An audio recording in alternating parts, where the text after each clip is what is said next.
बिस्मिल्लाहिर्रहमानिर्रहीम। अस्सलामुअलैकुम।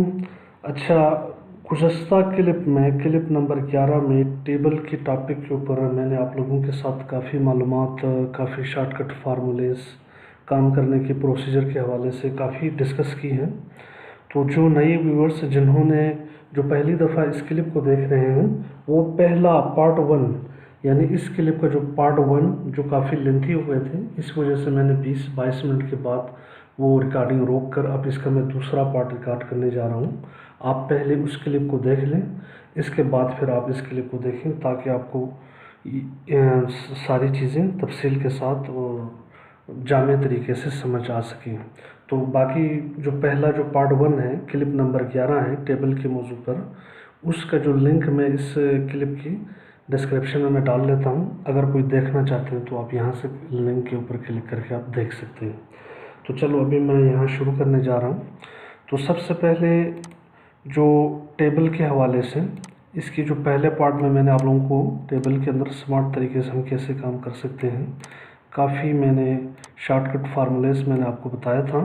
अब इसी के तसलसल में हम आगे चलेंगे। तो सबसे पहले किसी भी टेबल के अंदर MS वर्ड के अंदर काम करते हुए एक सेल के अंदर, सेल से मुराद ये एक खाने को सेल कहते हैं टेबल के अंदर।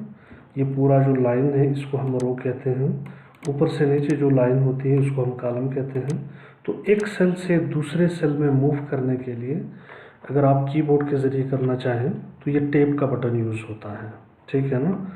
जब भी आप एक सेल में आपने मसलन मैंने ग़ुलाम नबी यहाँ पे नाम लिखा, अब मैं अगले सेल में जाना चाहता हूँ, लेफ़्ट साइड की मैं टैब को दबाऊँगा।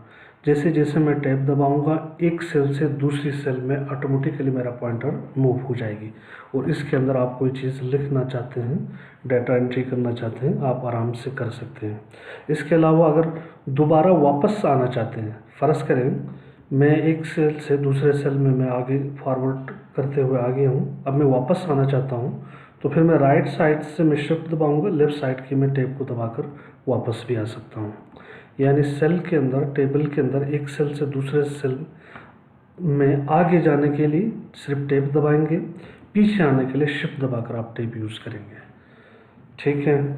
और इसके अलावा अगर एक रो है, फ़र्ज़ करें यहाँ पे है 1 2 3 4 5 6 7 8 रो हमने इंसर्ट किया है।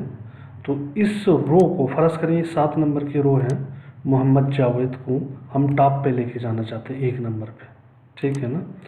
तो इस रो में एक तो पहले तरीक़ाकार है, ये मैं पूरी रो को मैं सेलेक्ट कर दूं, इसके बाद मैं यहाँ से कॉपी कर दूं या कट कर दूं, इसके बाद मैं ऊपर जाकर एक और रो इंसर्ट कर दूंगा टॉप पे, इसके बाद वहाँ पे मैं पेस्ट कर दूंगा। दूसरा तरीक़ाकार, चूँकि इसमें बार बार आपको कॉपी करना, पेस्ट करना, ये सारी चीज़ें लंबी हो जाएगी, लिहाजा एक शॉर्टकट फार्मूला मैं आपको बता देता हूँ। आपने लेफ़्ट साइड के शिफ्ट और 8 को दबाना है, यानी जिस रो को आपने आगे पीछे ऊपर नीचे मूव करना है, ऊपर नीचे मूव करना है, उसी रो के अंदर आपने कर्सर को, पॉइंटर को रखना है, किसी भी आप खाने में रखना है। रखने के बाद लेफ़्ट साइड की शिफ्ट और 8 को दबाएंगे, राइट साइड से फिर आपने ऊपर या नीचे वाली एरो की के साथ आपने इसको मूव कराना है। अभी मैं ऊपर लेके जाना चाहता हूँ, तो ऊपर वाली एरो की को दबाकर मैं इसको ऊपर ले जा रहा हूँ। देखिए जैसे जैसे मैं एरो की दबा रहा हूँ, मेरा सेल पूरा रो मूव करके ऊपर जा रहे हैं, ये टॉप पे आ गया। अगर मैं इसको नीचे लेके आना चाहता हूँ, फ़र्ज़ करें इब्राहिम को मैं दूसरे नंबर पर रखना चाहता हूँ, इसको ऊपर ले गया। यहाँ से ग़ुलाम नबी को मैं आखिरी लाइन में रखना चाहता हूँ, तो फिर मैं इसको डाउन एरो से मैं नीचे ले आ रहा हूँ।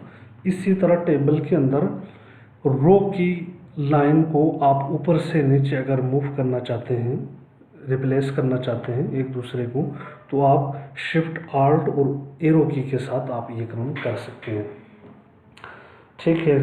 और इसके अलावा काम करते करते बीच में अगर किसी टेबल को अगर आपको डिवाइड करना पड़े, सेपरेट करना पड़े, यानी टेबल को बीच में से तोड़ने की ज़रूरत महसूस है, 2 हिस्सों में अगर तकसीम करना पड़े, तो ये कैसे करते हैं। फ़र्ज़ करें जहाँ से भी मैंने टेबल को तोड़ना है, तकसीम करना है, फ़र्ज़ करें मैं ये 4 और 5 नंबर के दरमियान में से ये टेबल तोड़ना चाहता हूँ, तो मैं क्या करूँगा, ये 5 में मैं रखूँगा। रखने के बाद एक शॉर्ट कमांड है ALT-A-T, यानी टेबल को जहाँ से भी आपने तोड़ना है, फ़र्ज़ करें मैं ये सीरियल नंबर और एक नंबर यानी सीरियल नंबर वाली लाइन और रो को ये नीचे जो डिजिट है एक number Naveed son of Yunus Khan की रो से मैं अलग करना चाहता हूँ, तो मैं नवीद वाले रो में मैं कर्सर को पॉइंटर को रखूँगा, इसके बाद Alt+A+T दबाऊँगा तो फिर ये टेबल यहाँ से टूट जाएगी, दो हिस्सों में तकसीम हो जाएगी।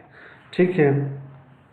इसके अलावा अगर आपने किसी से एक सेल को तकसीम करना है तो इसके लिए मैं आपको एक फार्मूला, फ़र्ज़ करें मैं ये सेल है, टेबल को तोड़ना मैंने आपको सिखा दिया, अब मैं सेल की बात कर रहा हूँ। अगर किसी सेल को हमने दो हिस्सों में, तीन हिस्सों में तकसीम करना है, एक सेल या दो सेल या जितनी हमने तकसीम करना है मज़ीद खानों में, तो हम इसको हम सेलेक्ट करेंगे। फ़र्ज़ करें मैं ये पहली सेल में रखता हूँ Alt+A+P, इसके बाद मैं इसको तीन हिस्सों में तकसीम करना चाहता हूँ, तो तीन नंबर ऑफ द कॉलम 3 कर दूंगा, इसके बाद में ओके कर दूंगा, ये तीन हिस्सों में तकसीम हो गया।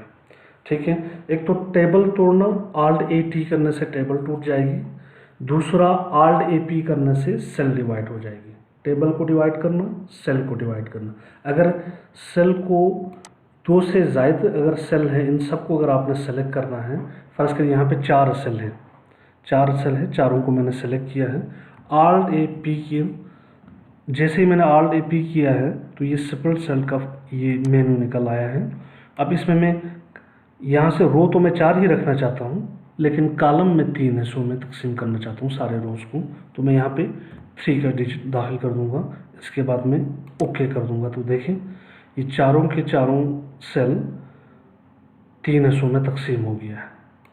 तो इसी तरह सेल को, पूरी टेबल को आप कैसे डिवाइड कर सकते हैं, सेल को आप कैसे डिवाइड कर सकते हैं, उम्मीद है आप समझ गए होंगे।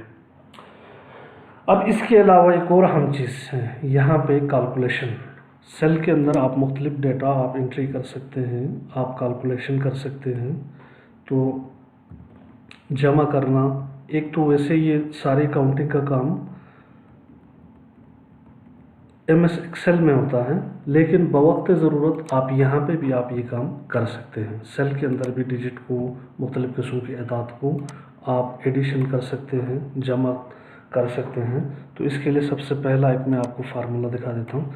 फ़र्ज़ करें मैं इस कॉलम को यहाँ पे, इस कॉलम को मैं जमा करना चाहता हूँ। इस कॉलम के अंदर जितने फिगर है, डेटा है, इन सबको मैं यहाँ पे नीचे जमा कर देना चाहता हूँ। तो इसको मैं यहाँ पे रखूँगा नीचे, रखने के बाद एक शॉर्टकट कमांड है Alt+A+O इंटर। जैसे ही मैंने Alt+A+O इंटर किया है, देखिए ये सारा कॉलम नीचे जमा होकर आ गया है। ठीक है। अब अगर आपने इस कॉलम को जमा करना है, इस कॉलम को जमा करना है, तो आपको वो फार्मूला बार बार लगाने की ज़रूरत नहीं है, आप सिर्फ F4 दबाएंगे तो फिर वही चीज़ रिपीट हो जाएगी।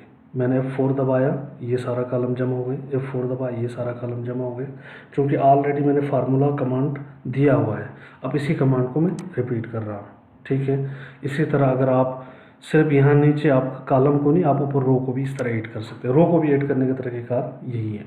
ऑलरेडी मैंने यहाँ पे, मैं फ़र्ज़ कर एक दफ़ा दोबारा मैं कमांड देता हूँ Alt+A+O इंटर। देखिए ये पूरा रो जमा हो गया है, ये पूरा रो जमा हो गया है। यहाँ पे Alt+O इंटर के साथ फार्मूला सेम वही फार्मूला है जो आपने यहाँ पे कॉलम में आपने लगाया था। ठीक है। अब यहाँ पे रो में आपने यहाँ पे लास्ट पे आकर आपने ये कॉलम लेना है। इसके बाद अब इसी फार्मूले को दोबारा इसी कमांड को रिपीट करने के लिए मैं F4 दबाऊँगा। देखिए F4 दबाने से ये कमांड रिपीट हो रहे हैं, ये सारी रो जमा हो रहे हैं। तो टेबल के अंदर अगर कोई डिजिटल फिगर दिया हुआ है, डेटा दिया हुआ है, तो आप इसको जमा भी बड़ी आसानी के साथ शॉर्ट कमांड के ज़रिए आप कर सकते हैं। तो मेरे ख्याल में आज के लिए इतना काफ़ी है। चूँकि ये क्लिप्स ज़्यादा लंबे हो जाएं तो हमारी ट्रेनिंग से व्यूवर्स से जो देखने वाले लोग हैं वो थोड़ा बोर हो जाते हैं, इसलिए फिर मैं ज़्यादा लेंथी नहीं कर रहा हूँ। थोड़ा सा हम मुख्तसर करने के बाद हम अगला मैं आप लोगों के लिए टेबल के हवाले से, अब ये पहला पार्ट था जो मैंने पिछली क्लिप में मैंने सारी चीज़ें मैंने रिकॉर्ड कराई थी काफ़ी डिटेल से। इसके बाद अब ये दूसरा पार्ट है। कल मैं एक और पार्ट इंशाल्लाह आप लोगों के लिए रिकॉर्ड करूँगा। इसमें मज़ीद इस तरह की दिलचस्प शॉर्ट कमांड्स होंगे जिसके ज़रिए आप इंतहाई स्मार्ट तरीके से काम कर सकते। थैंक यू, बहुत बहुत शुक्रिया।